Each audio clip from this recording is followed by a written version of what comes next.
Ano, Drea? Umiiyak-iyak ka pa sa mga content mo? Anong iniiyak-iyak mo? Anong pinaglalaban mo? Hindi na nga lang, inalisan na nga lang kita eh. Umokay na lang ako eh. Iniyak ko na nga lang kahit sobrang sakit ng mga sinabi mo sa akin. Dahil alam mo kung bakit ako umiyak? Kasi lahat naman ng sinabi ko sa'yo, hindi naman sa akin galing yun eh. Galing sa ibang tao eh. Nagaling sa ibang tao na sinasabi lang sa akin na sabihin sa'yo. So, dapat alamin mo muna kung sino yung nagsabi. Tsaka, biruan lang yon. Bakit pikon ka? Bakit asartalo ka? Bakit nasasaktan ka? Bakit totoo ba? O bakit ka napipikon? Kung hindi totoo yung mga pinagsasabi sa'yo, dapat hindi ka mapipikon at hindi ka masasaktan. Kasi first of all, hindi naman totoo, di ba? O ba't nasasaktan ka? Eh di totoo. Tsaka grabe yung mga pinagsasabi mo sa akin, no? Na kung hindi dahil sa'yo, hindi ako makakapunta dito sa Manix.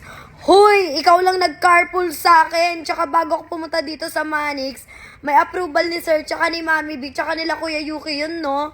Ikaw lang yung nagpa-carpool sa akin kasi ikaw yung inutusan. Sabihin mo, ikaw yung inutusan na i-carpool ako, hindi yung ikaw yung kung hindi dahil sa'yo, nakapunta ako dyan. Wag mong i-big deal, no? Para kasing pinapamukha mo sa akin na tumanaw pa ako ng utang na loob sa'yo dahil ikaw yung nagpapunta sa akin. Te, ikaw lang yung nagpa-carpool sa akin. Inutusan ka lang. Hindi ikaw yung nagpapunta sa akin. Sila sir. Kasi may approval nila sir. Sila sir, hindi ikaw masyado kang assuming. Tapos sasabihin mo pa sa akin, kesyo pabalik ka, papunta pa lang ako, pabalik ka na, tapos inaangasan mo na ako na at least ako nakatapak na ako ng TV, ganyan-ganyan. Anong pakialam ko kung nakatapak ka na ng TV? Ano gagawin ko?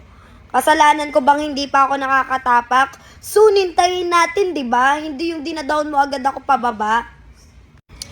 Tsaka anong sinasabi mo, te, na lumalaki yung ulo ko? Na yumayabang na ako. Wow ha? Sino lumalaki ulo kaya sa atin? Ikaw nga nakakit ka na ng TV, tapos ako hindi pa, tapos pinagyayabang mo sa akin. Sino? Sino mayabang sa atin? Sino lumalaki ulo sa ating dalawa? Tapos about pa dun sa ate ko, sa problema namin ng ate ko, privacy na nga lang namin, sasabihin mo pa sa harapan ng mga maraming tao. Te, privacy namin yon. Wala kang pakialam kung mag-away kaming dalawang magkapatid dahil problema namin yon.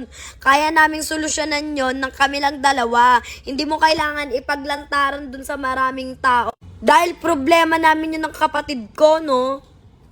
Tsaka, kahit sulsulan mo pa nun si Shulane, siraan mo ako kay Shulane, alam mo, kami pa rin ang magkapatid. Kami pa rin ang magtutulungan bandang dulo. Hindi ka namin kaano-ano.